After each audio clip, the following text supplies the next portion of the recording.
When I married Sarah, I believed she was the kind of woman who valued honesty above everything. She was charming, intelligent, and always confident in her career.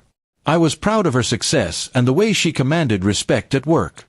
But over time, something in her changed.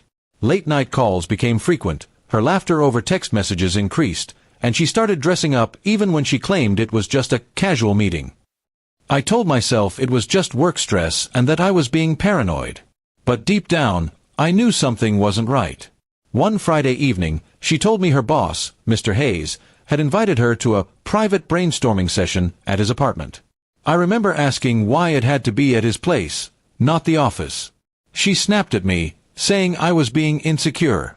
That was the first time she ever raised her voice over something so small. My heart sank, but I didn't push it further. Instead, I waited. The next day, I decided to drive to the address she had mentioned before, pretending I was meeting a friend nearby. I parked my car across the street from Mr. Hayes' apartment and waited. Her car was there. The lights inside were on, and I could see two shadows moving around. After 20 long minutes, my patience broke. I went up and knocked on the door. When Mr. Hayes opened it, his expression said everything. He was half-dressed and frozen in shock. Behind him, Sarah stood there in disbelief, trying to come up with an excuse. I didn't need one. The silence spoke louder than any lie. I turned to leave, but that's when she said something that made me stop dead in my tracks. "Wait," she said nervously. "You don't have to be angry. We were just experimenting. Maybe you can join us and we can talk this out." Her voice trembled, but it wasn't with guilt, it was embarrassment that I had caught her. That moment shattered every piece of respect I had left for her. I looked her straight in the eye and said, "I'm not part of whatever game you're playing. But you just lost the only person who ever respected you." Mr. Hayes tried to interrupt, saying it wasn't what it looked like, but I walked out before I did something I'd regret. Driving home, I felt a mix of rage and sadness. I didn't know whether to scream or cry. I had been faithful, supportive, and patient. Yet, I was treated like a fool. I spent the night packing her belongings into boxes, every item reminding me of a lie I hadn't seen before. The next morning, when she returned home, her face was pale. "Can we talk?" she asked, her voice soft now, as if that could undo the damage. I told her there was nothing left to discuss. "You can talk to your boss about what you've done.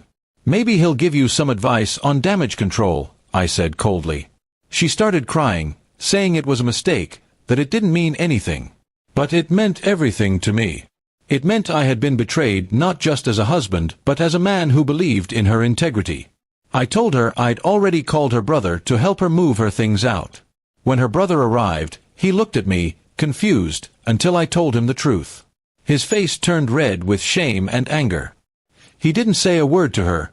He just helped carry the boxes. The silence in the room was heavier than any argument. 2 weeks later, I received a message from one of her co-workers. Apparently, Mr. Hayes had been fired for inappropriate conduct after someone anonymously reported him to HR with proof. That someone was me.